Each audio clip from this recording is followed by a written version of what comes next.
Good morning students. Menstruation के part 2 में आप सबका स्वागत है। पार्ट 1 हम लोगों ने 2 दिन पहले ही कंप्लीट किया है। अगर आपने मेंस्ट्रुएशन का पार्ट 1 नहीं देखा तो आपको देखना चाहिए कि वहाँ से कॉन्सेप्ट स्टार्ट हुआ है।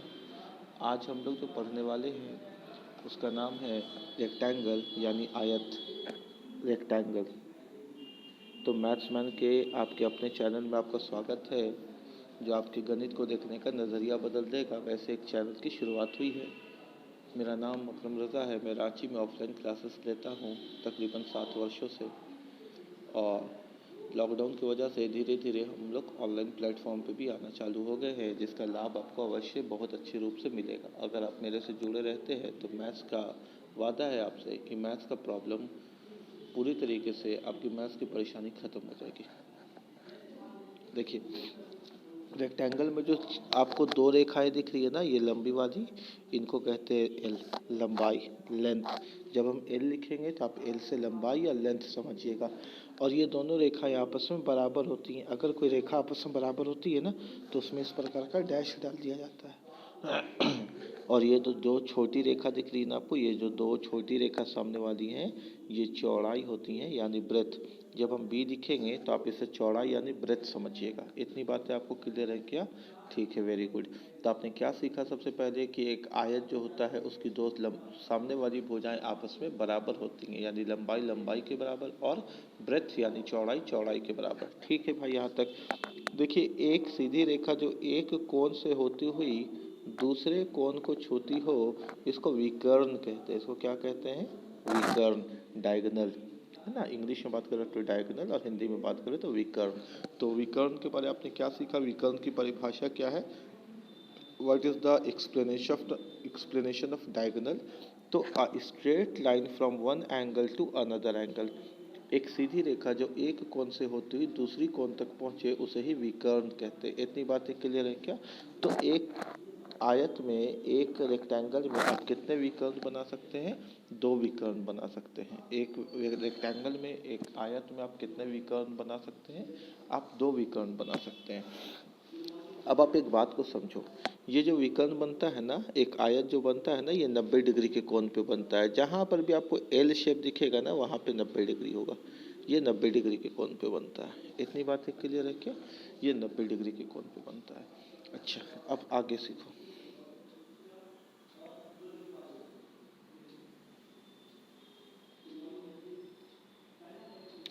देखो, सबसे पहले तो तुम एक रेक्टेंगल के बारे क्या क्या इंपॉर्टेंट चीज़ एग्ज़ाम के परसेप्शन से हम लोगों को सीखना है, सबसे पहले हम लोग उस पर बात कर लेते हैं। सबसे पहले हम लोग उस पर बात कर लेते हैं कि एग्ज़ाम के पॉइंट ऑफ व्यू से हमारे लिए क्या क्या इम्पोर्टेंट है।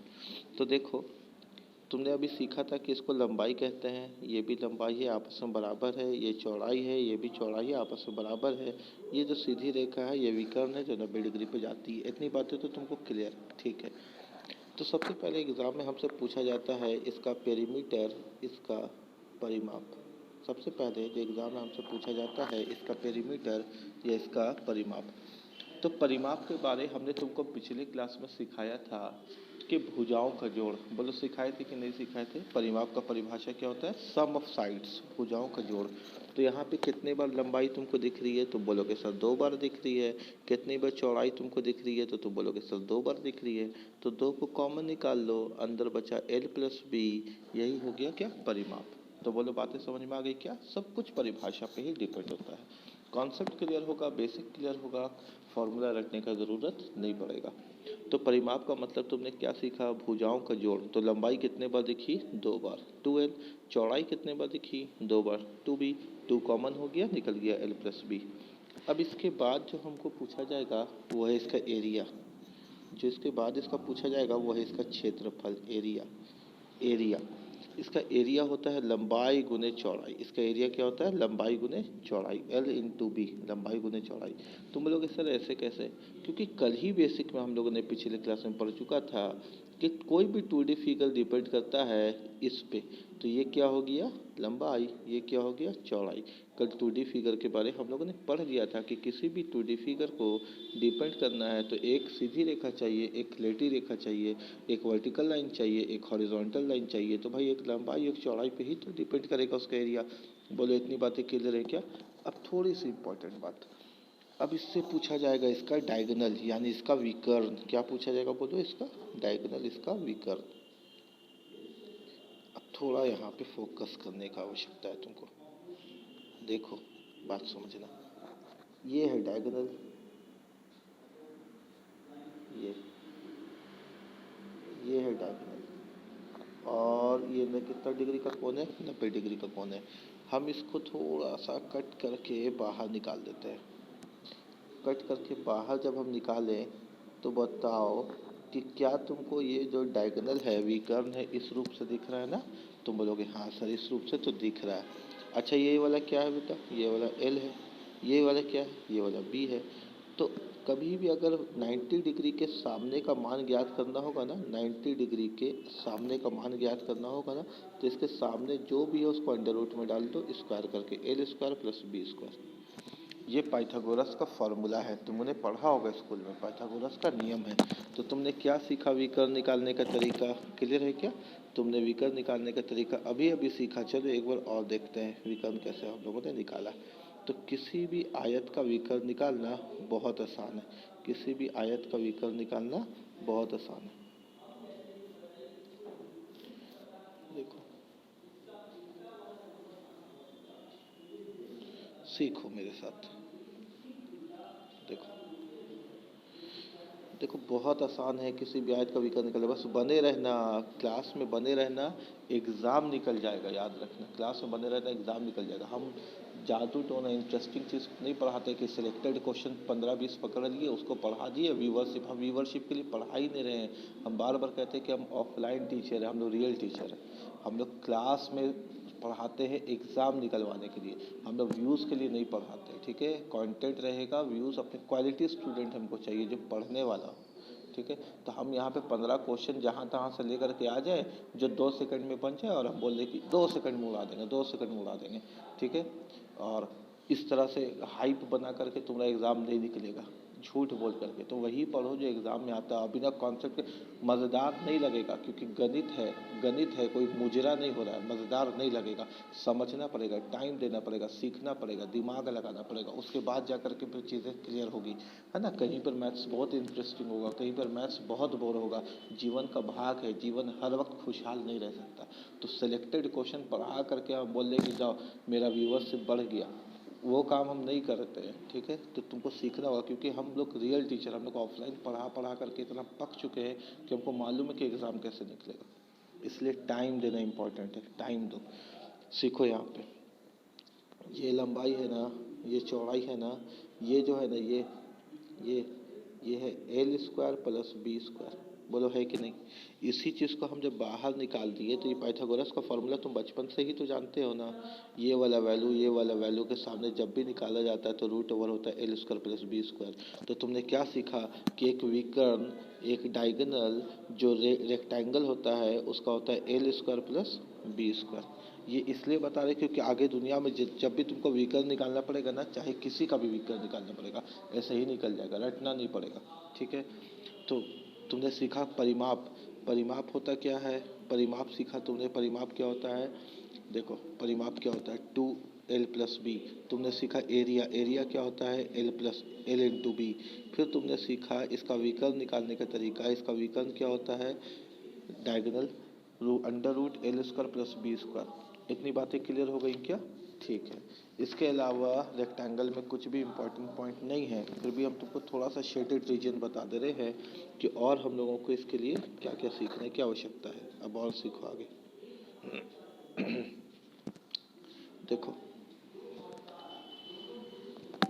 क्वेश्चन इस प्रकार का तुमको अक्सर मिलेगा, रंगे हुए भाग का क्षेत्रफल ज्ञात करें। Find the area of shaded region. रंगे हुए भाग का क्षेत्रफल ज्ञात करें।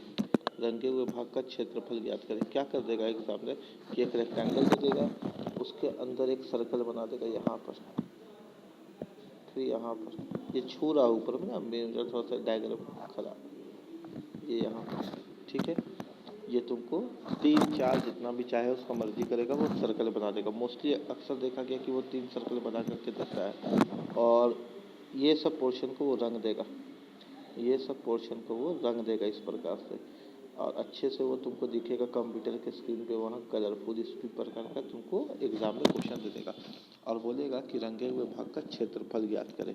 तो याद रखना कि कभी भी रंगे हुए भाग का क्षेत्रफल ज्ञात करने बोलेगा ना तो उसके लिए तुम कैसे यूज़ करना कि एरिया ऑफ शेडेड रीजन लिखो, रंगे हुए भाग का क्षेत्रफल, एरिया ऑफ शेडेड रीजन, और हिंदी में लिखते हो तो लिखो कि रंगे हुए भाग का क्षेत्रफल। तो बड़ा कौन है यहाँ पे, रेक्टेंगल है या सर्कल है, आयत है या वृत्त है? तो तुम बोलोगे सर आयत वृत्त है, आयत बड़ा है क्योंकि आयत के अंदर तो 3 सर्कल समाया हुआ। बोलेंगे ठीक है भाई, तो बड़ा का क्षेत्रफल माइनस छोटा का क्षेत्रफल, एरिया ऑफ शेडेड रीजन क्या होगा, area of bigger minus area of smaller. तो बड़ा कौन है, आयत, तो एरिया निकाल लो तुम आयत का, इससे माइनस कर दो एरिया किसका, सर्कल का, वृत्त का। बोलो क्लियर है क्या यहाँ तक? तो यहाँ से एक कॉन्सेप्ट हम लोगों ने सीखा कि एरिया जो है रेक्टेंगल का हम लोग को माइनस करना, और एरिया कितना है रेक्टेंगल का, एल इंटू बी। कल ही हम लोगों ने सीखा था सर्कल का एरिया क्या होता है, पाई आर स्क्वायर, और ये पाई आर स्क्वायर कितने बार होगा, 3 बार, क्योंकि कितने सर्कल है यहाँ पे, 3 बार है। तो जब हम L into B minus 3 pi R square करेंगे ना तो हमको रंगे हुए भाग का क्षेत्रफल पता चल जाएगा। बोलो क्लियर है क्या? तो कभी भी अगर रंगे हुए भाग का क्षेत्रफल पूछा तो बड़ा का क्षेत्रफल से छोटे के क्षेत्रफल को घटा देना, चाहे छोटा जितने बार हो चाहे बड़ा जितने बार हो। यहाँ बड़ा 1 बार है इसलिए 1 बार इसका सूत्र लगा, और सर्कल का जो सूत्र है, जो इसका फॉर्मूला है पाई आर स्क्वायर, वो कितने बार लगा, वो 3 बार लगा। इतनी बातें तुमको क्लियर है? ठीक है, अब चलो इसके क्वेश्चन पे आते हैं। तो कॉपी कलम निकाल लो, हम क्वेश्चन बोलेंगे, तुमको समझ समझ करके क्वेश्चन को लिखना है। ठीक है, चलो क्वेश्चन लिखो।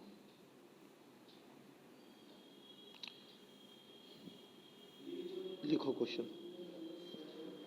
किसी आयत की लंबाई और चौड़ाई का अनुपात 3:2 है। किसी आयत की लंबाई और चौड़ाई का अनुपात 3:2 है। The ratio of length and breadth of any rectangle is 3:2. The ratio of length and breadth of any rectangle is 3:2. किसी आयत की लंबाई और चौड़ाई का अनुपात 3:2 है यदि परिमाप 20 सेंटीमीटर है। If the perimeter is 20 centimetre, यदि परिमाप 20 सेंटीमीटर है। If the perimeter is 20 centimetre, क्षेत्रफल ज्ञात करो, फाइंड द एरिया, क्षेत्रफल ज्ञात करो, फाइंड द एरिया। तो तुमने सबसे पहले क्वेश्चन में क्या सीखा, किसी आयत की लंबाई और चौड़ाई का अनुपात दिया हुआ है। किसी आयत के लंबाई और चौड़ाई का अनुपात दिया हुआ, तो लंबाई कितना दिया हुआ बेटा, 3, चौड़ाई कितना दिया हुआ है, 2। अच्छा अनुपात, रेशियो कभी भी देता है ना, रेशियो तो रेशियो अकेले नहीं आता, रेशियो एक्स के साथ आता है। बोलो किसके साथ आता है, एक्स के साथ। तो हम लंबाई को 3x मान सकते हैं और चौड़ाई को कितना मान सकते हैं, 2x मान सकते हैं। ठीक है, लंबाई और चौड़ाई का अनुपात 3:2 दिया था ना। तो अनुपात का मतलब होता है कि वो किसी न किसी से कट का आया हुआ, किसका वैल्यू होगा भाई नहीं मालूम, तो x के साथ आया हुआ। क्लियर है क्या यहाँ तक? तो 3x और 2x। अब बहुत बार क्या होता है ना, जब तुम एग्ज़ाम देते हो ना तो शुरू कहाँ से करें क्वेश्चन यही पता नहीं चलता है। भाई क्वेश्चन पढ़ लिए, क्वेश्चन समझ में आ गया, लेकिन और नहीं मिल रहा कि शुरू कहाँ से करें। याद रखना ज्योमेट्री और मेंसुरेशन यानी क्षेत्रमिति, जहाँ से पढ़ रहे हो और जो चीज़ डाटा दिया हुआ है, जो डाटा दिया हुआ है वहीं से क्वेश्चन शुरू होगा। तो क्वेश्चन में परिमाप दिया इसका कितना, 20 सेंटीमीटर, तो क्वेश्चन परिमाप से ही शुरू होगा। What ever is given in the question, सवाल वहीं से शुरू करना, लिखना। तो अगर क्षेत्रफल देगा तो क्षेत्रफल से यूज़ करना, परिमाप देगा तो परिमाप से यूज़ करना, आयतन देगा तो आयतन से यूज़ करना, एरिया देगा तो एरिया, जो भी दिया रहेगा उससे यूज़ करना। तो यहाँ पे क्वेश्चन तो कहा है साफ साफ कि इसका परिमाप 20 सेंटीमीटर है, तो क्वेश्चन को परिमाप से ही बनाना। इसका परिमाप कितना है, 20 सेंटीमीटर। ठीक है, और किसी भी आयत का परिमाप होता कितना है तो तुमको पता है। तो बोलोगे सर परिमाप तो अभी हम लोग सीखे थे, 2l+b, क्योंकि 2 लंबाई 2 चौड़ाई होता है, बराबर 20। 2 से काटे तो ये कितने बार में कट गया, 10 बार में। इतनी बातें क्लियर है क्या? अच्छा एक बात समझो, l कितना है, तुम बोलोगे 3x, b कितना है 2x, तो 3x और 2x कितना हो गया 5x। तो 5x बराबर 10 हुआ कि नहीं हुआ? बोलो, बातें समझ में आ रही है ना? L है मेरा 3x, B है मेरा 2x, 3x 2x मिलके 5x बराबर 10। तो x का मान निकल गया क्या? 2। x का मान कितना निकल गया? 2। तो अगर हमसे पूछेगा क्वेश्चन की बताइए लंबाई कितनी है, तो 3x यानी 3 दूना 6। पूछेगा चौड़ाई कितनी है, तो 2x यानी 2 दूना 4। हमसे पूछा क्षेत्रफल बताइए, और तुमको मालूम है ना कि क्षेत्रफल होता है लंबाई गुने चौड़ाई, तो 6 चौके 24। क्वेश्चन का आंसर हो गया। अगर मीटर में देखा तो मीटर स्क्वायर, सेंटीमीटर में देखा तो सेंटीमीटर स्क्वायर। तो कितना आसान था बोलो? ठीक है। अब अगले क्वेश्चन की तरफ। यदि तुमको किसी भी क्वेश्चन को में डाउट रहेगा ना, तो क्लास के बाद हमको व्हाट्सएप करके पूछ लेना कि सर इस क्वेश्चन पर डाउट है, इस क्वेश्चन को बता दीजिए, ठीक है। और मेरा नंबर नहीं है तो कमेंट करना, हम तुमको व्हाट्सएप नंबर दे देंगे। और चीज़ें अगर समझ में आ रही है, कॉन्सेप्ट क्लियर हो रहा है, तो कमेंट में ज़रूर बताना। उससे हमको एक तरह से मोटिवेशन ही मिलेगा कि हाँ भाई चलो, क्योंकि हम तो तुमको देख नहीं पा रहे हैं। क्लास में तो तुमको देख लेते थे, लेकिन यहाँ पे हमको दिख नहीं रहे हो तुम, तो हमको समझ में नहीं आएगा ना कि तुम सीख पा रहे हो कि नहीं सीख पा रहे हो हमसे। तो अगर तुम कमेंट करके हमको बताओगे कि हाँ सीख पा रहे हो, समझ पा रहे हो, तो फिर हमको लगेगा कि हाँ हमको पढ़ाने का कुछ तो फ़ायदा हो रहा है, चलो इसको आगे कंटिन्यू किया जाए, ठीक है। चलो अगले क्वेश्चन पे। तो ज़रूर बताना, अगर तुम सीख पा रहे हो तो ज़रूर बताना, नहीं सीख पा रहे हो तो मत बताना। सीख पा रहे हो तो ज़रूर बताना कि हाँ से सीख पा रहे, इसको कंटिन्यू कीजिए, तो फिर हमको हौसला मिलेगा, तो हम टाइम निकालेंगे अलग से तुम्हारे लिए स्पेशल, और फिर बहुत वीडियो डालेंगे। पूरा का पूरा किरण पब्लिकेशन की किताब पढ़ा देंगे, लेकिन तुम्हारा सहयोग चाहिए। सहयोग सिर्फ इतना चाहिए कि तुम कमेंट करके बताओ, लाइक करके बताओ, सब्सक्राइब करके बताओ, शेयर करके बताओ, ताकि हमको एनर्जी तो मिले। उसे क्या होगा? उसे एनर्जी मिलेगा कि हाँ चलो मेरे मेहनत को बच्चा पसंद कर रहा है, बच्चा सीख पा रहा, बच्चा समझ पा रहा है ना। नहीं तो यूट्यूबर तो बहुत बड़े बड़े हैं, है ना, जिनके पास करोड़ों के सब्सक्राइबर है। लेकिन हम लोग ऑफलाइन क्लासेस में ही हम लोग ज़्यादा ध्यान देते हैं। लेकिन अगर तुम्हारा सहयोग रहा तो हम लोग ऑनलाइन पे भी धीरे धीरे आना चालू कर देंगे, और प्रॉपर ढंग से आएंगे, प्रॉपर ढंग से, with smart board, with digital camera, सब कुछ के साथ। देखो अगला क्वेश्चन, देखो तुम। लंबाई और चौड़ाई किसी आयत का 18 सेंटीमीटर और 14 सेंटीमीटर है। लंबाई और चौड़ाई किसी आयत का 18 सेंटीमीटर और 14 सेंटीमीटर है। Length and breadth of any rectangle is 18 centimetre and 14 centimetre, ठीक है। उस वृत्त का क्षेत्रफल बताइए। Find the area of the circle. देखिए बार बार सर्कल आ रहा है ना, सर्कल हमने पिछले क्लास में थोड़ा सा डिस्कस किया है, इसलिए पिछले क्लास का वीडियो देखना। Find the area of the circle. उस वृत्त का क्षेत्रफल बताइए जो इस आयत के अंदर बनाई गई है, जो इस आयत के अंदर बनाई गई है ना, which is inscribed in the rectangle, which is inscribed in the rectangle. चलो शुरू करते हैं।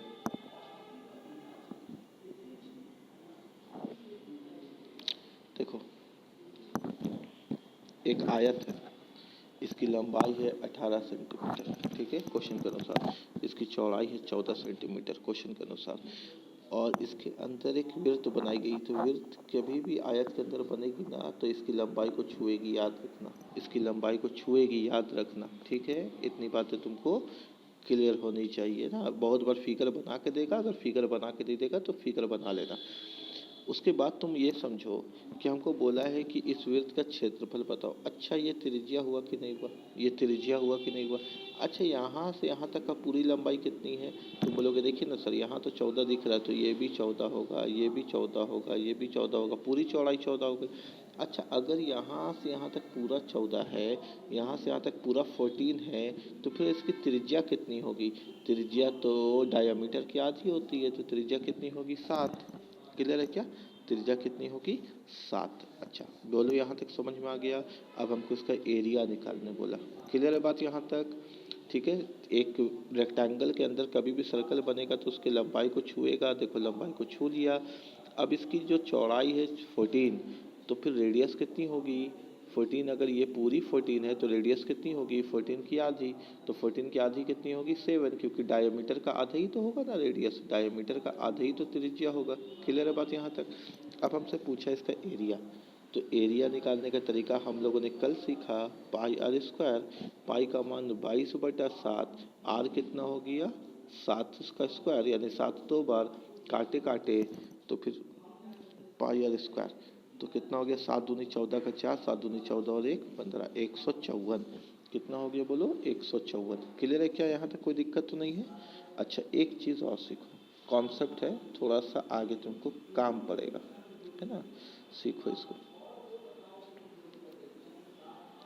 सर्कल का कॉन्सेप्ट है, त्रिज्या, परिमाप, त्रिज्या, परिमाप, एरिया। परिमाप की जगह हम सरकमफ्रेंस लिख दे रहे हैं ना, परिधि, क्योंकि जिसके पास एंगल होता है ना उसके लिए परिमाप का शब्द यूज़ करते हैं, जिसके पास एंगल नहीं होता है ना उसके लिए हम परिधि का शब्द हम यूज़ करते हैं गणित के अंदर। अगर त्रिज्या कभी भी 7 हो गया तो इसका परिधि सर्कल का हमेशा 44 होगा, एरिया हमेशा 154 होगा। मैक्सिमम क्वेश्चन, मैक्सिमम क्या, पूरा का पूरा सवाल हम लोग वृत्त का सर्कल का सिर्फ इससे ख़त्म कर देंगे, सिर्फ इससे 7 44 154 से। अगर कभी भी त्रिज्या 7 हुआ तो याद रखना परिधि हमेशा 44 होगा, क्षेत्रफल हमेशा 154 होगा, ये इसका अनुपात है। आगे जो भी क्वेश्चन बनेगा सर्कल का इसी पे निर्भर होकर बनेगा, 7 44 154 पे। तो इससे अगर हम इस चीज़ को जानते ना, तो इस क्वेश्चन को अगर हम एग्जाम में देखते ना, तो हम देखते कि भैया 14 का आधा 7, जब त्रिज्या 7 है, सरकमफ्रेंस पूछता तो आंसर होता है डायरेक्ट 44, और अगर हमसे एरिया पूछता तो आंसर होता है डायरेक्ट 154। ठीक है, टाइम नहीं बर्बाद करते, इतना बनाते नहीं, है ना। अगला क्वेश्चन लिखो, अगला क्वेश्चन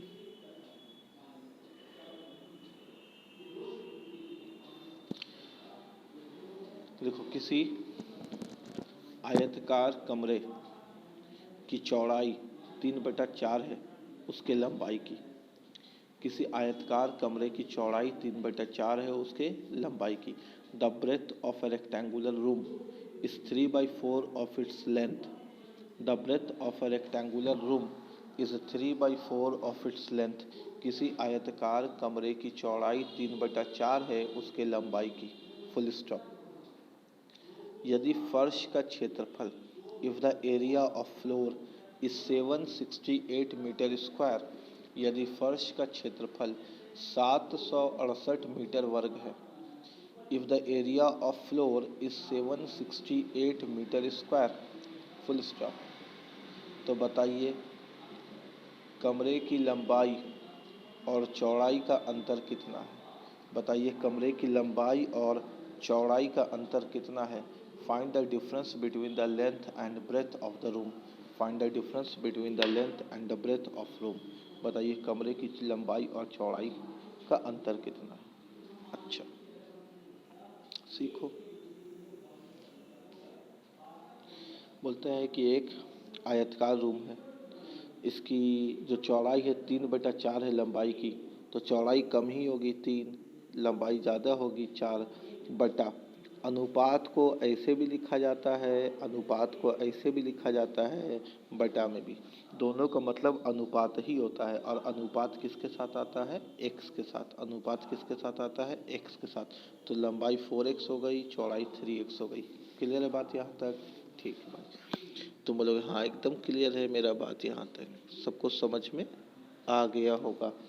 तो क्या क्वेश्चन बोला कि चौड़ाई जो है तो वो 3/4 है लंबाई की, तो लंबाई ज़्यादा 4x, चौड़ाई कम 3x। क्लियर है यहाँ तक।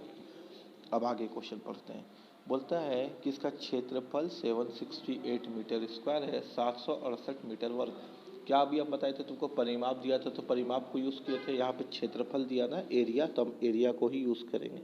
क्लियर है बात मेरा, जो दिया रहेगा उसी को यूज़ करेंगे। एरिया दिया हुआ ना, तो एरिया दिया हुआ तो एरिया को यूज़ करेंगे। एरिया होता क्या है, L/P, और L/P दिया हुआ कितना 768। वो मीटर स्क्वायर या सेंटीमीटर स्क्वायर दिया होगा उसको बाद में देखेंगे। लंबाई कितना है 4x, चौड़ाई कितना है 3x, बराबर 768। ठीक है यहाँ तक। 4 से काटेंगे, 4 तिया 12x स्क्वायर हो गया। x को x से गुना किए तो x स्क्वायर आ गया ना 768। ठीक है, अब इसको सॉल्व करेंगे।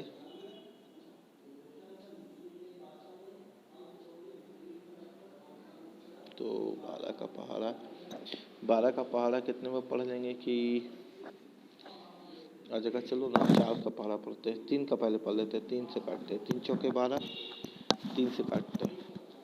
3 दूना 6, 1 बचा, 3 पचे 15, 3 छक 18। ठीक है, अब 4 से काटते हैं। 4 छक 24, 1 बचा, 4 चौके 16।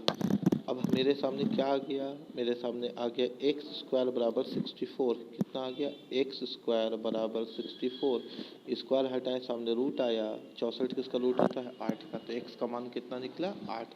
हमसे क्या पूछा था? लंबाई गुने चौड़ाई, लंबाई और चौड़ाई का अंतर, यही पूछा था ना। लंबाई कितना था? देख लो 4x। चौड़ाई कितना था? देख लो 3x। 4x माइनस 3x तो कितना हो गया? 4x माइनस 3x कितना हो गया? 1x। और x का मान कितना है? 8। आंसर। हाँ, तुम ऐसे भी कर सकते हो भाई, 4 अठी 32 और यहाँ पे 3 अठी 24। 32 में से 24 जाएगा तो भी 8 बचेगा। लेकिन ऐसे भी तो कर सकते हैं ना, 4x में से 3x या 1x बचा और x का मान 8 है तो आंसर कितना आ गया? 8 आ गया। ऐसे भी तो कर सकते हैं ना। क्लियर है बात यहाँ तक? कोई दिक्कत तो नहीं? सबको समझ में आ रहा है? ठीक है।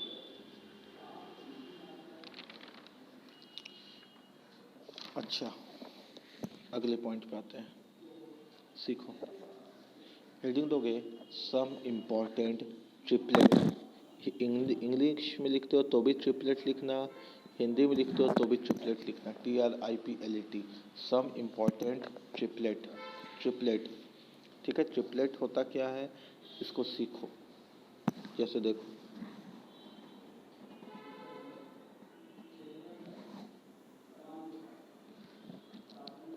जैसे देखो, ये एक समकोण त्रिभुज है, राइट एंगल ट्रायंगल। कैसा त्रिभुज है? समकोण त्रिभुज है, राइट एंगल ट्रायंगल। अब राइट एंगल ट्रायंगल में होता क्या है ना कि अगर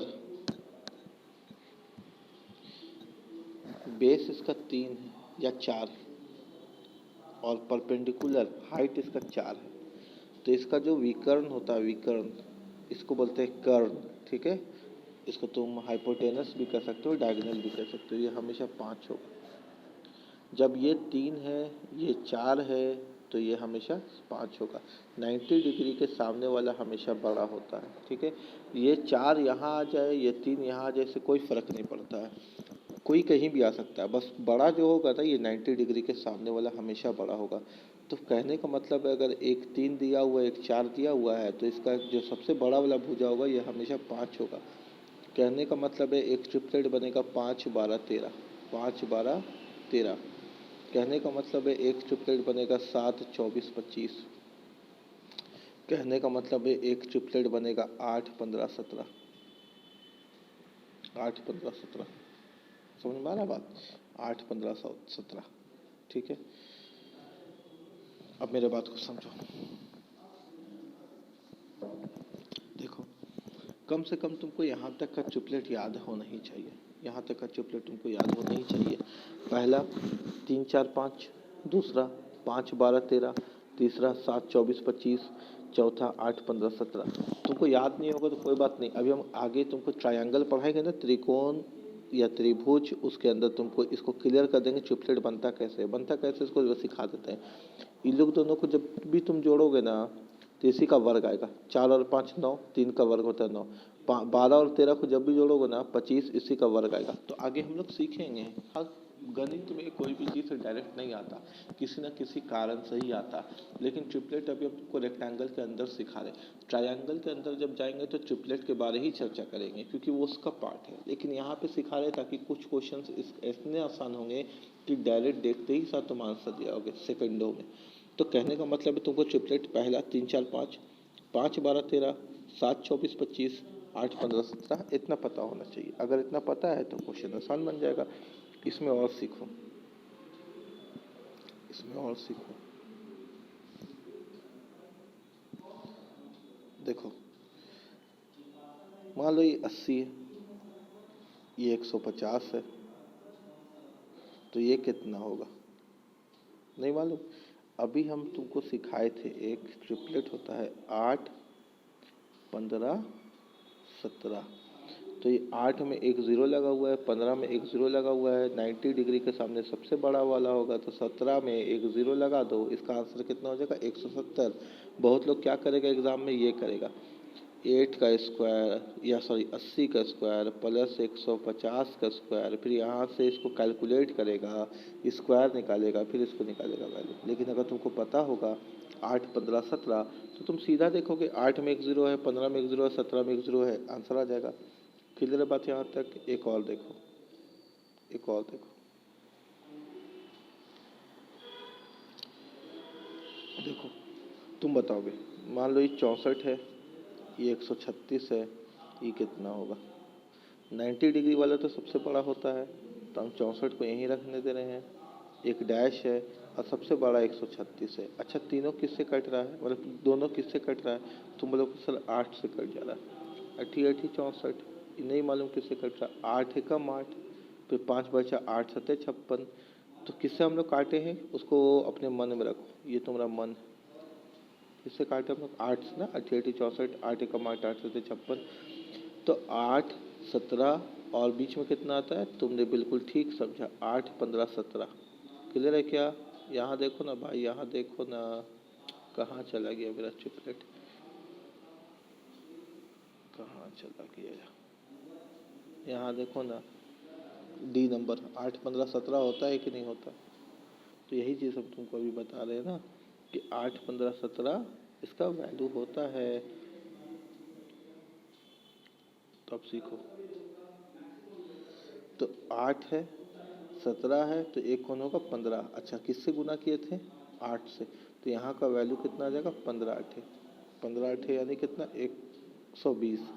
तो कितना हो गया? 64, 120 और 136। बोलो बात क्लियर है क्या?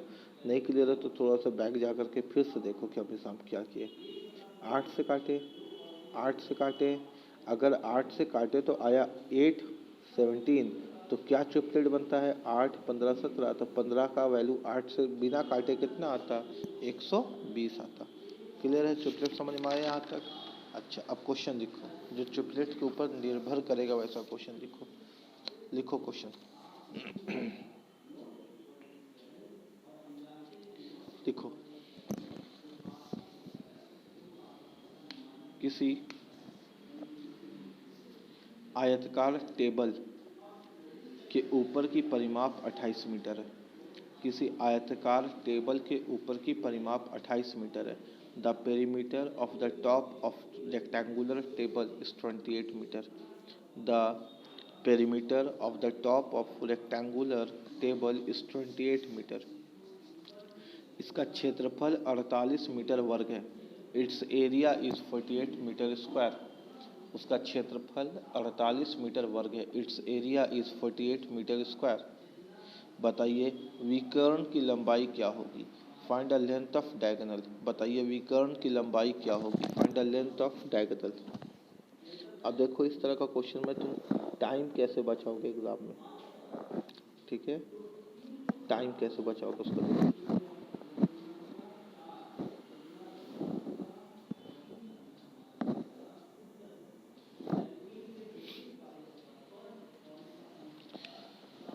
बोलता है कि एक टेबल का ऊपरी भाग जो है ना आयतकार है, रेक्टेंगल है, तो ये इसका ऊपरी भाग हो गया। बोला कि इसका परिमाप 28 मीटर है। कितना है इसका परिमाप? 28 मीटर।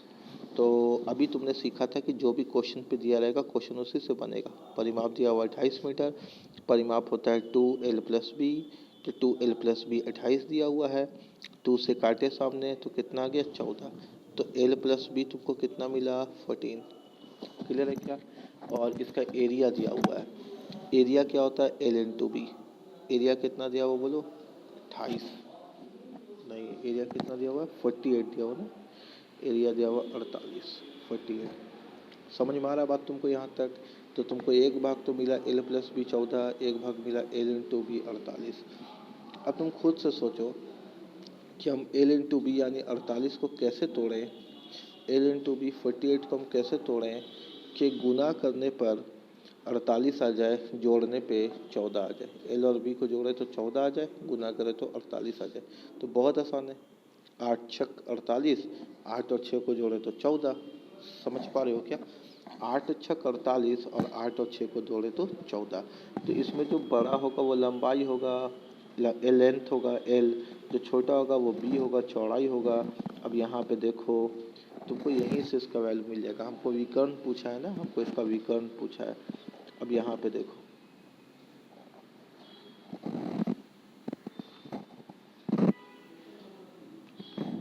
यहाँ देखो लंबाई 8 है, चौड़ाई 6 है, विकर्ण पूछा।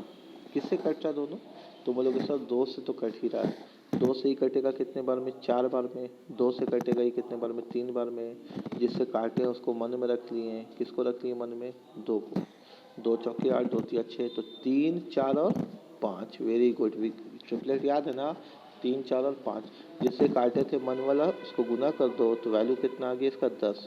तो हमसे पूछा था विकर्ण की लंबाई बताइए। विकर्ण की लंबाई कितनी आ गई? 10 आ गई, क्योंकि 3, 4, 5 ट्रिपलेट है।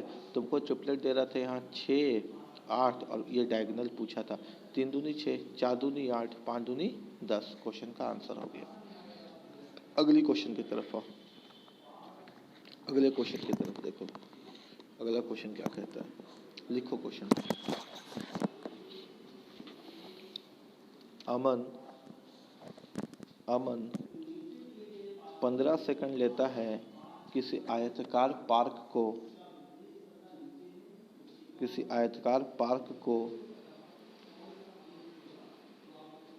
विकर्ण से पार करने में। अमन 15 सेकंड लेता है किसी आयताकार पार्क को विकर्ण से पार करने में। अमन took 15 seconds to cross a rectangular park diagonally. उसकी चाल 52 मीटर पर मिनट है। उसकी चाल 52 मीटर पर मिनट है। Walking at the speed of 52 metre per minute. Walking at the speed of 52 metre per minute. उसकी चाल 52 मीटर पर मिनट। वहीं विक्की उतने ही समय में आयताकार पार्क को पार करता है किनारे से। वहीं विक्की उतने ही समय में आयताकार पार्क को पार करता है किनारे से। While Vicky took the same time to cross the park along sides. वहीं विक्की उतने ही समय में आयताकार पार्क को पार करता है किनारे से। While Vicky took the same time to cross the park along sides. उसकी चाल 68 मीटर पर मिनट है। His walking speed is 68 metre per minute. उसकी चाल 68 मीटर पर मिनट है। His walking speed is 68 metre per minute. उसकी चाल 68 metre per minute है। His walking speed is 68 metre per minute. Full stop. बताइए park का क्षेत्रफल क्या है? Find the area of the park. बताइए पार्क का क्षेत्रफल क्या है? Find the area of the park. बहुत इंपॉर्टेंट क्वेश्चन है, एग्जाम में बहुत अच्छे एग्जाम में बहुत बार पूछा गया क्वेश्चन है। सीखो अच्छे से। देखो पहले तो तुम क्वेश्चन को समझो कि क्वेश्चन कह रहा है क्या, उसके बाद इस क्वेश्चन को बनाते हैं हम लोग। क्वेश्चन कह रहा है क्या पहले वो देख लीजिए, है ना। क्वेश्चन कह रहा है क्या,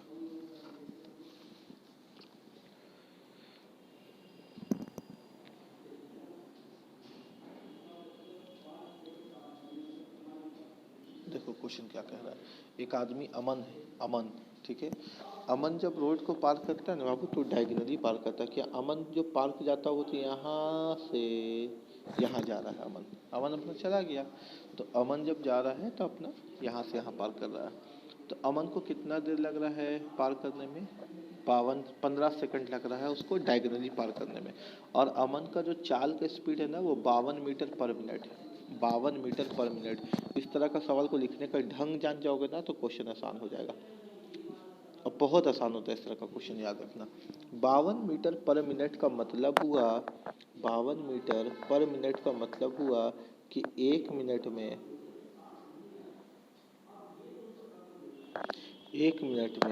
वो 52 मीटर जा रहा है। बोलो हाँ कि ना। हाँ एकदम बिल्कुल सही। 52 मीटर पर मिनट का मतलब हुआ कि अमन का जो स्पीड है ना वो 1 मिनट में 52 मीटर जा रहा है। अच्छा, अमन जब पार किया है ना तो 15 सेकंड में पार किया, यानी क्वेश्चन ना सेकंड पे निर्भर कर रहा है। क्वेश्चन किस पे निर्भर कर रहा है? सेकंड पे। तो हम लोग को भी क्वेश्चन को सेकंड पे कन्वर्ट करते हैं। इसका मतलब ये हुआ क्या कि अमन 60 सेकंड में 52 मीटर जाता है। 1 मिनट के अंदर 60 सेकंड ही ना होता है। 60 सेकंड में 52 मीटर जाता है। तो बताओ कि 15 सेकंड में कितना आ जाएगा? तो ऐसे ही दिख रहा है। 15 का 4 गुना 60 है, तो 52 किसका 4 गुना है? 13 का 4 गुना है। 13 चौके 52। नहीं दिख रहा है, कोई बात नहीं, एक्स लिख करके क्रॉस कर दो। नहीं दिखता तो क्या करोगे? एक्स लिख करके क्रॉस ही ना करोगे, है ना? तो 60 × x बराबर 15 गुना 52। 15 चौके 60, 13 चौके 52। तो कितना मीटर गया ये? 13 मीटर। कितना मीटर गया? 13 मीटर। बात एकदम समझ में आ रहा है कि नहीं आ रहा? ठीक है। इसी चीज़ को हम सीधा बोल रहे थे। 15 का 4 गुना 60 है, तो 52 किसका गुना है? 13 का। तो 13 मीटर निकल गया। अच्छा, जब 15 सेकंड में ये कितना दूर गया? 13 मीटर। और ये जाता कैसे है? अमन जाता कैसे है? तो अमन कैसे जाता है, अभी हम लोगों ने ताज़ा ताज़ा सीखा कि अमन डायगोनल जाता है। अमन कैसे जाता है? डायगोनल। तो अमन कितना दूर गया? 13 मीटर। कितना दूर गया? 13 मीटर। बोलो, बात क्लियर है क्या? अमन कितना दूर गया? 13 मीटर। ठीक है। तुमको याद है कि ट्रिपलेट विकर्ण जब 13 होता है तो ट्रिपलेट क्या बनता है? 5, 12, 13। बोलो, बनता है कि नहीं? 5, 12, 13। खत्म हो गया। हमको दूसरे आदमी के बारे यानी विक्की कितना चला कितना नहीं चला उसका ज़रूरत ही नहीं पड़ा। समीकरण 1 को समीकरण 2 से हल करना ही नहीं पड़ा, क्योंकि हम लोगों ने क्या सीखा? हम लोगों ने ट्रिपलेट को सीख लिया। ट्रिपलेट हमको मालूम है कि जब ये 13 होगा तो एक लंबाई चौड़ाई में कोई 5 होगा, कोई 12 होगा। तो बोलोगे 12 ये ना होगा, अरे कोई फ़र्क नहीं पड़ता, इसको इसको कुछ भी लिख दो, कोई फ़र्क नहीं पड़ता। 90 के सामने बड़ा होना चाहिए, ये इम्पोर्टेंट है। हमसे पूछा एरिया। एरिया होता क्या है? लंबाई गुने चौड़ाई। 5 × 12, 12×5 कितना हो गया? 60। क्वेश्चन मीटर में था इसलिए मीटर स्क्वायर। क्वेश्चन का आंसर कितना आ गया? 60 मीटर स्क्वायर। तो कहने का मतलब ये है कि छोटी छोटी चीज़ों से काम को आसान किया जा सकता है। समझ में आ गया होगा बात? अगले क्वेश्चन पे आओ। अगले क्वेश्चन पे आओ। लिखो सवाल।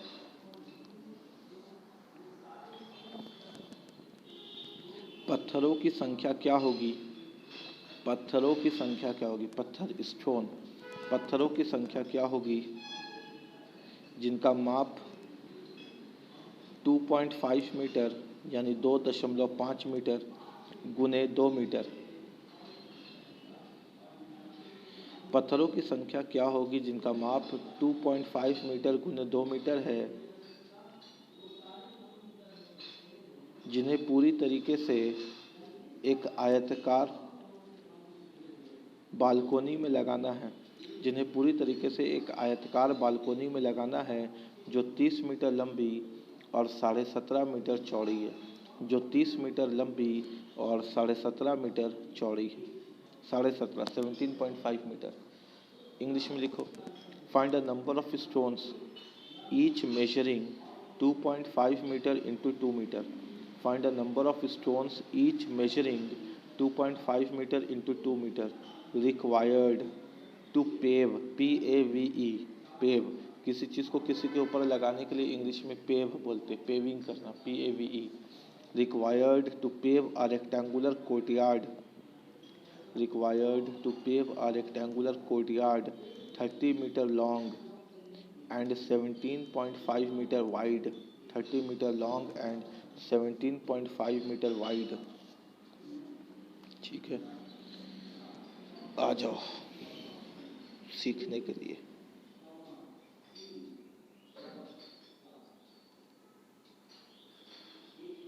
चलो सीखते हैं हम लोग। याद रखोगे एक बात कि कभी भी किसी चीज़ में कुछ भी लगाना होगा ना, ये बालकोनी, ये एक आयताकार बालकोनी है, इस पे पत्थर लगाना है, उसको पत्थर लगाना है। पत्थर, टाइल्स समझ लो, ऐसे ऐसे अपना करके वो टाइल्स लगवा देगा। ठीक है। तो किसी चीज़ के ऊपर कुछ भी लगाना होगा, टाइल्स लगाने बोले, ब्रिक ईंटा लगाने बोले, या कारपेट बिछाने बोले, बोलता है ना, या गमला सजाने बोले, या कारपेट लगाने बोले, इस तरह का कभी भी क्वेश्चन आ जाएगा ना तो याद रखना कि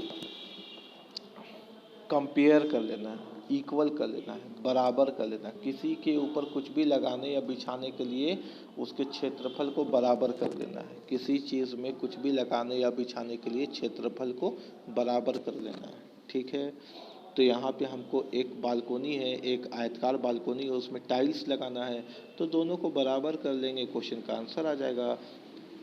कहने का मतलब है कि हर कुछ बहुत आसान है, बस तरीका सीखो। तो हम लोग यहाँ पे किसी को पहले लिख दो, से कोई दिक्कत नहीं। जैसे एरिया ऑफ बालकोनी कॉरिडोर बराबर एरिया ऑफ स्टोन, पत्थर, टाइल्स, जो भी क्वेश्चन में दिया हुआ है, दोनों को जब तुम बराबर करेगा ना तो क्वेश्चन का आंसर आ जाएगा। जब तुम दोनों को बराबर करेगा ना तो क्वेश्चन का आंसर आ जाएगा। बस दोनों को बराबर कर दो, खाली दोनों को बराबर कर दो, क्वेश्चन का आंसर आ जाएगा। और दोनों का लंबाई गुने चौड़ाई दिया ही हुआ है तुमको, तो एरिया कैसे निकलता है? लंबाई गुने चौड़ाई बराबर लंबाई गुने चौड़ाई। ठीक है, अब यहाँ देखो, जो बालकोनी है जिसमें लगाना है उसकी लंबाई कितनी दी गई है? 30 मीटर लंबी। कितनी लंबी है? 30 मीटर लंबी। चौड़ाई कितनी है? 17.5 मीटर वाइड। और जो पत्थर है उसकी लंबाई कितनी दी गई है? 2.5 मीटर। और चौड़ाई कितनी गई है? 2 मीटर। ठीक हो गया बात यहाँ तक।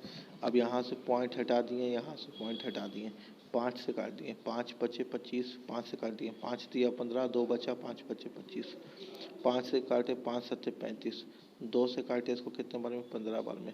15 गुना 7, 7 बचे 35 का 5 हाथे बचा 3, 7 कम 7, 8 9 10, 105। क्वेश्चन का आंसर हो गया।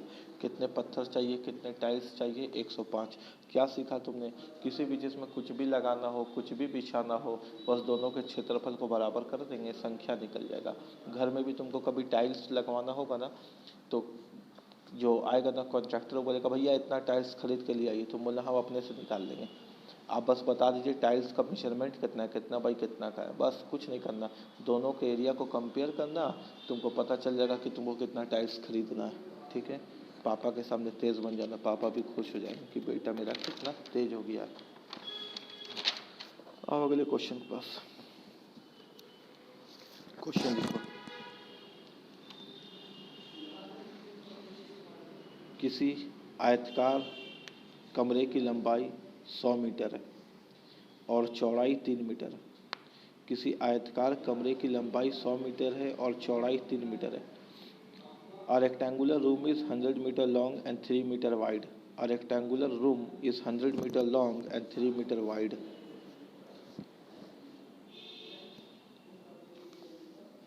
यदि उसे पूरी तरह कारपेट से ढकना है, यदि उसे पूरी तरह कारपेट से ढकना है, यदि उसे पूरी तरह कारपेट से ढकना है,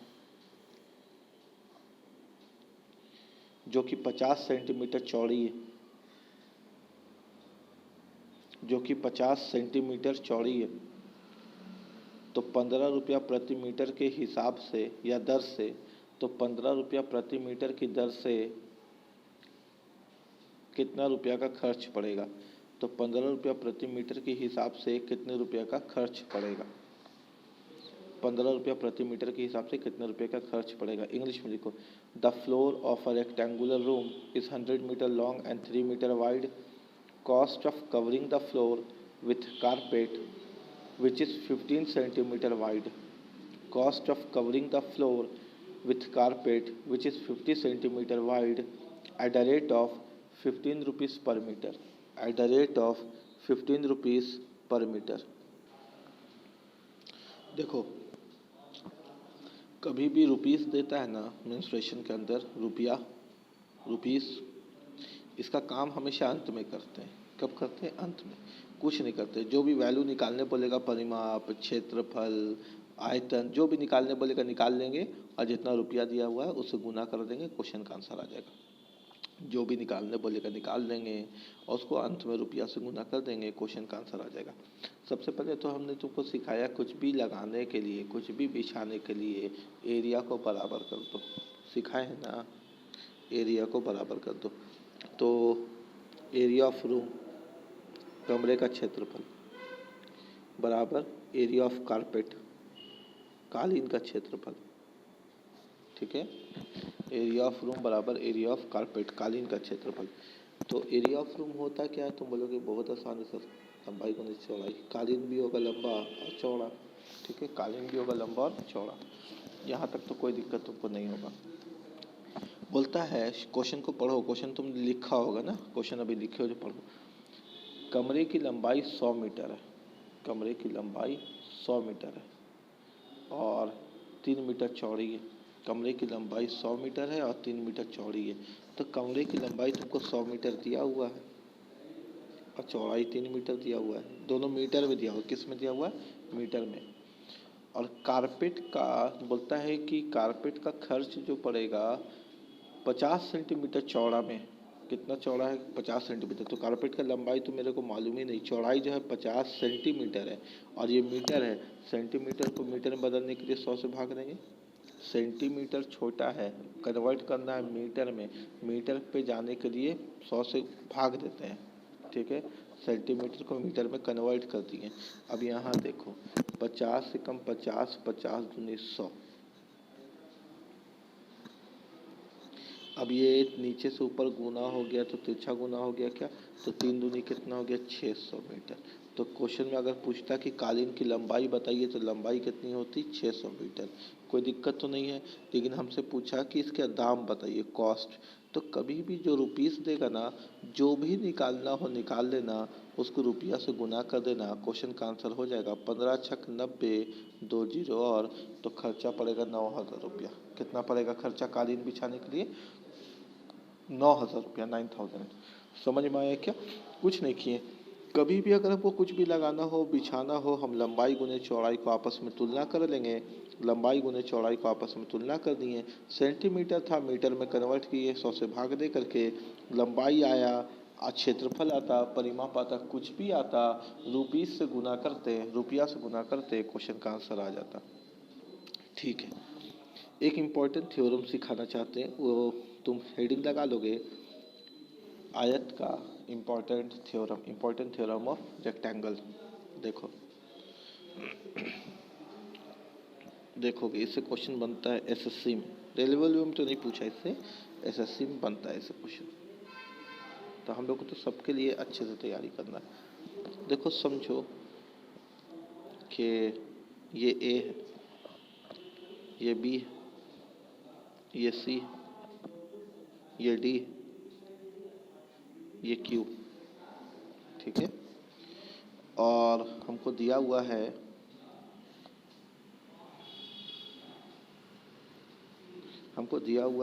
कि ए क्यू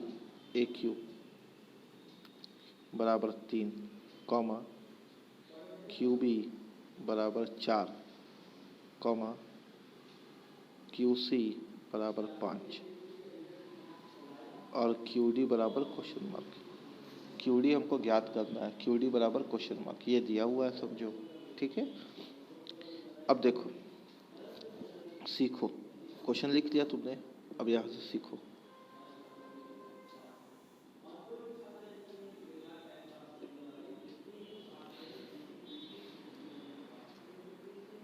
देखो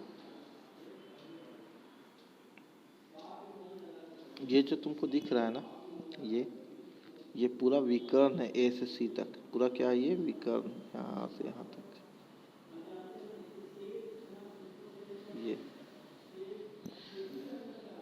और ये एक विकर्ण तुमको दिखता होगा ये, लेकिन विकर्ण के बीच में एक चीज आ चुका, अब इसके केंद्र में क्या आ चुका, क्यू, ठीक है। तो कभी भी अगर इस तरह से क्वेश्चन बन जाए, जब दो विकर्ण को आपस में तुलना करके किसी का मान निकालना हो, तो इसको पहले AC तक जाने के लिए कहाँ पे रुकना होगा, AQ स्क्वायर, क्योंकि पाइथागोरस का सूत्र लगता है, प्लस QC स्क्वायर बराबर QB स्क्वायर, ये वाला QB square plus QD square, ठीक है। तो ये थ्योरम है ना, ये इम्पोर्टेंट है कि अगर कभी भी इस तरह का मान देगा तुमको निकालने बोलेगा वैल्यू, तो याद रखना इसका स्क्वायर प्लस इसका स्क्वायर बराबर इसका स्क्वायर प्लस इसका स्क्वायर, ये तुलना कर देना।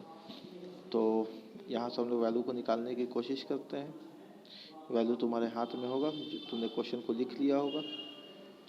ए क्यू का मान कितना है 9, ए क्यू का मान है 3, तो 3 का स्क्वायर हो गया 9, प्लस क्यू सी का मान है 4, क्यू सी का मान है 5, तो 5 का स्क्वायर हो गया 25, बराबर क्यू बी का मान है 4, तो 4 का स्क्वायर हो गया 16, प्लस क्यू डी का हमको मान नहीं मालूम, तो क्यू डी का स्क्वायर यहाँ पे निकलेगा।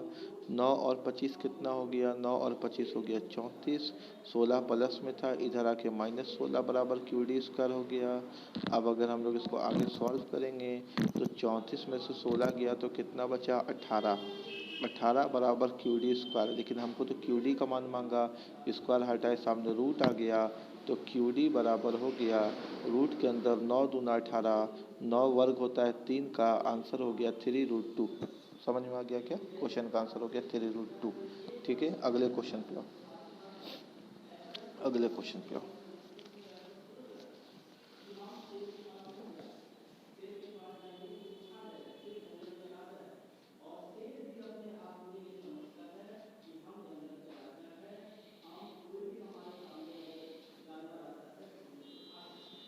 अगले क्वेश्चन की तरफ देखो,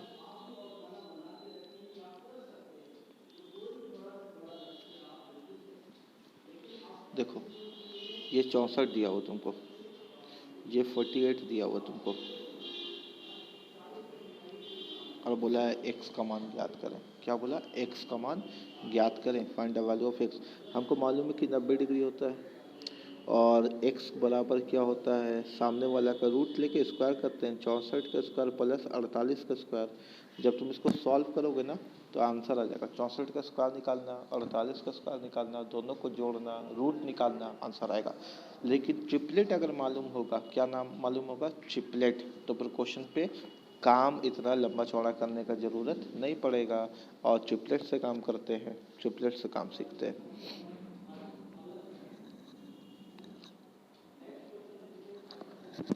48 दिया हुआ है, 64 दिया हुआ है, सबसे बड़ा निकालना है। क्वेश्चन को सबसे अच्छा ट्रिपलेट को लिखने का ढंग यही होता है, छोटा से बड़ा, सबसे छोटा, उसके बाद वाला, उसके बाद वाला।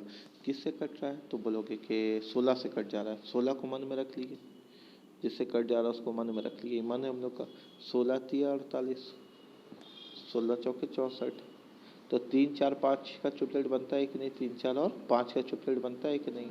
तो यहाँ पे जो भी ओ होगा वो 16 पचे 80 ही तो होगा ना। देखो ना, 16 का भाग 16 का भाग 16 का भाग 3 4 5 का ट्रिपलेट, 16 तिया 48, 16 चौके 64, 16 पचे 80, सीधा निकल गया क्वेश्चन का आंसर। कितना हो गया विकर्ण, विकर्ण निकल गया इसका कितना 80, 80। ठीक है, उम्मीद तो यही है कि तुमको समझ में आया होगा भाई। अगले क्वेश्चन की तरफ आते हैं।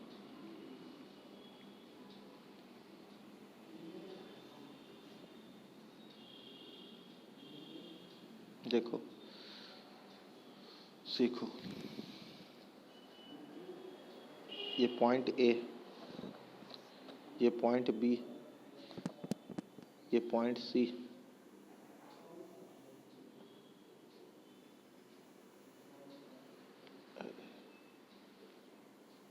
ये पॉइंट डी। ठीक है, सब पॉइंट है। यहाँ पे एक पॉइंट एक्स है, यहाँ पे एक पॉइंट वाई, यहाँ पे एक पॉइंट जेड। ठीक है, यहाँ से एक वैल्यू मिल रहा है, यहाँ दोनों सीधी रेखा है। लेकिन क्या हो रहा है ना कि हम थोड़ा मोबाइल पे बनाने में दिक्कत होता है ना, बोर्ड वोर्ड में तो स्ट्रेट लाइन बन जाता है।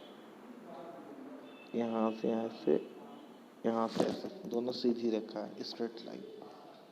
ठीक है, फिगर ड्रॉ कर लो, ए बी सी डी, बीच में है एक्स वाई जेड, और वाई सी जेड एक एंगल बन रहा है, वाई सी जेड एक एंगल बन रहा है। ठीक है, क्वेश्चन लिखो, यदि एक्स वाई और जेड, यदि एक्स वाई और जेड भुजा ए बी को बराबर भागों में काटते हैं, if X Y and Z cut the side A B in equal sizes, cut the side A B in equal sizes, भुजा ए बी को बराबर भागों में काटते हैं, तो बताइए त्रिभुज वाई सी जेड, ये वाला वाई सी जेड, त्रिभुज वाई सी जेड और आयत ए बी सी डी, और आयत ए बी सी डी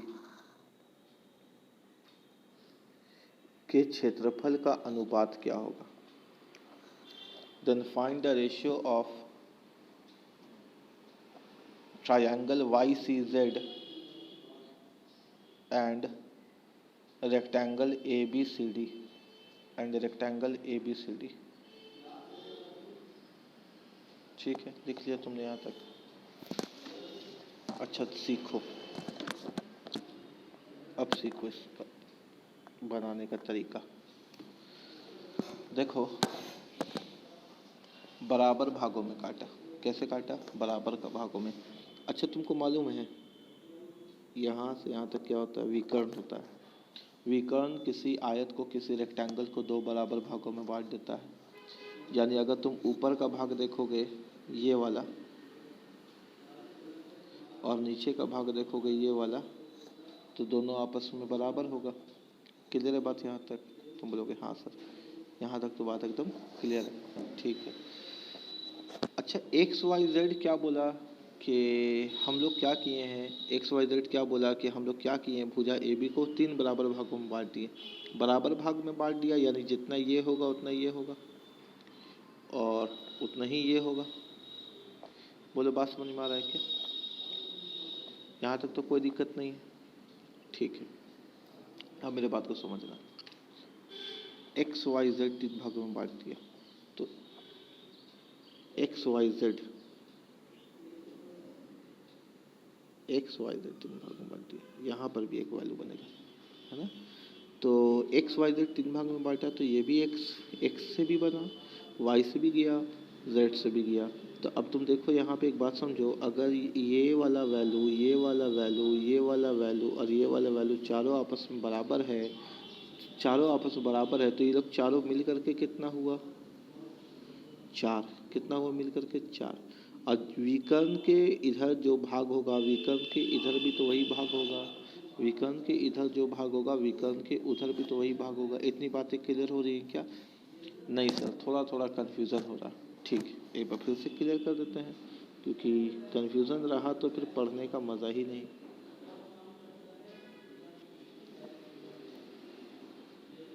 और सीखते हैं।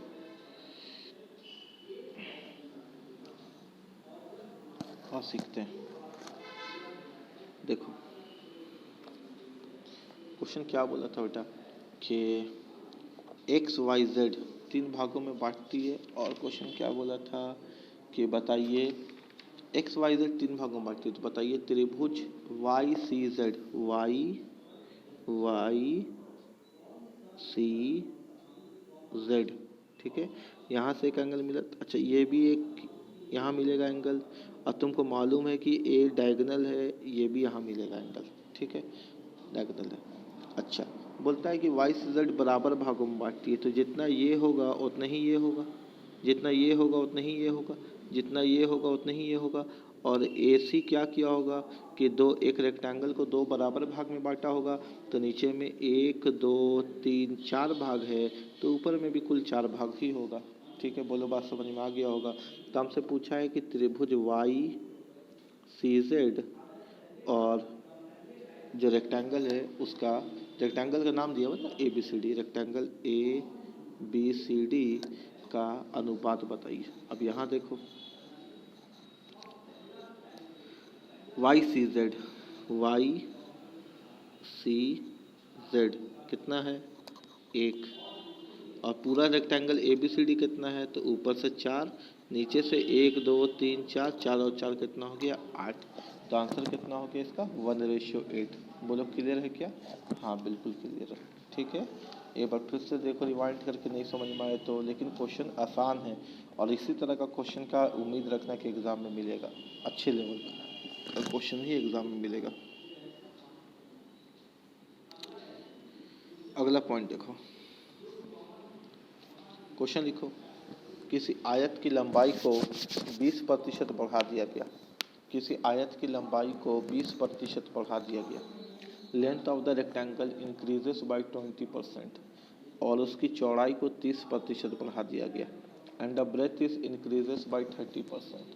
किसी आयत की लंबाई को 20% बढ़ा दिया गया और उसकी चौड़ाई को 30% यानी 30% बढ़ा दिया गया।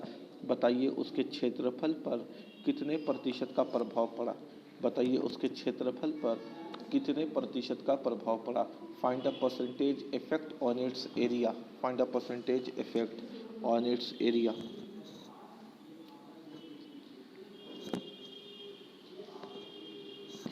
देखो कोई आयत है, कहता है कि इसकी लंबाई को 20% बढ़ा दिए, 20% बढ़ा दिए, इसकी चौड़ाई को 30% बढ़ा दिए, इसकी चौड़ाई को 30% बढ़ा दिए। तो बताइए परसेंटेज पे कितने का फ़र्क पड़ा। यही क्वेश्चन है ना, परसेंटेज में कितने का फ़र्क पड़ा।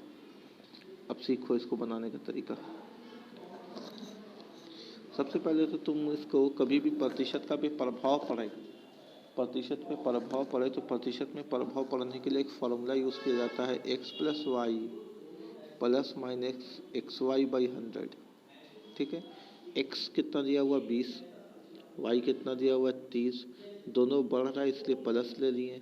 20 गुने 30 बटे 100, 20 और 30 कितना हो गया 50 प्लस 0 से 0 कटा 2 तिया 6, कितना हो गया 56%।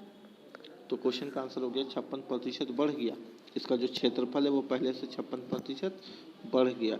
इसको और बनाने का तरीका सीखो, इसको और बनाने का तरीका सीखो, इसको मेथड 2। एक काम करो कि पहले का जो क्षेत्रफल है ना वो तुम 100 मान लो। पहले का क्षेत्रफल कितना मान लो 100, पहले का क्षेत्रफल 100 मान लो।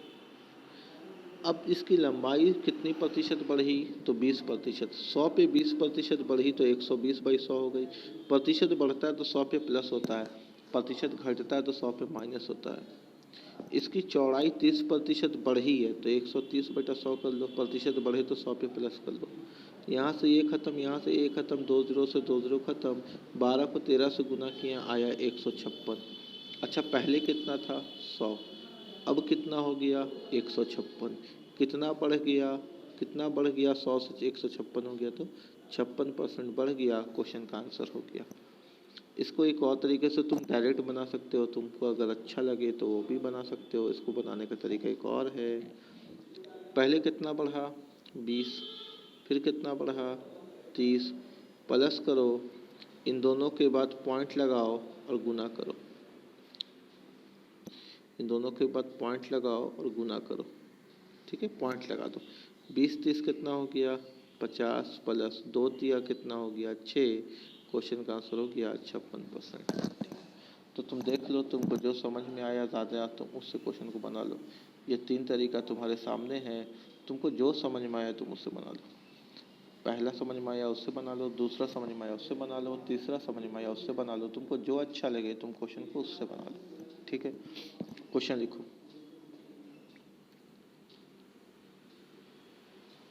देखो, किसी आयत की लंबाई 30% बढ़ गई और उसकी चौड़ाई 40% बढ़ गई।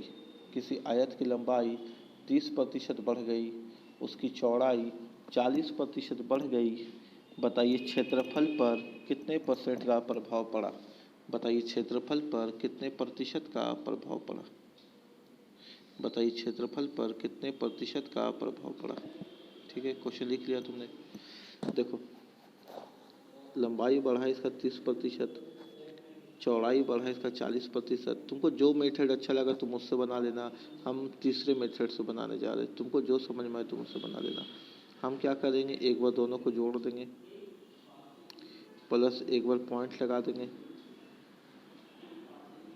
यहाँ हो गया मेरा 40 और 30 70 प्लस 12, आंसर हो गया 82%।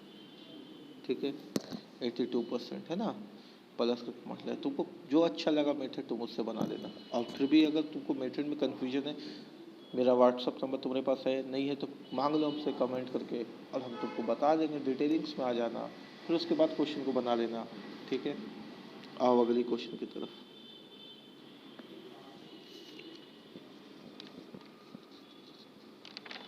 अच्छा, वीडियो बहुत लंबा हो जाएगा, आज इतने ही रखते हैं, अगले क्लास में फिर इसको कंटिन्यू करेंगे। ठीक है, मेंस्ट्रुएशन को इसी प्रकार से कंटिन्यू करेंगे। रेक्टेंगल अभी ख़त्म नहीं हुआ, रेक्टेंगल का एक क्लास और जाएगा। तब तक के लिए जय हिंद, जय भारत। अगर पसंद आया तो वीडियो को लाइक करो, चैनल को सब्सक्राइब करो, अपने दोस्तों के बीच शेयर करो कि भाई कॉन्सेप्ट बहुत तगड़ा मिल रहा है, क्वेश्चन का लेवल बहुत अच्छा है, कुछ सीखने को नया मिल रहा है, आसान तरीके से मिल रहा है। ठीक है, लोगों को बताओ, और अगर समझ में आता है तभी बताओ, ज़बरदस्ती नहीं। ठीक है, तब तक के लिए टेक केयर।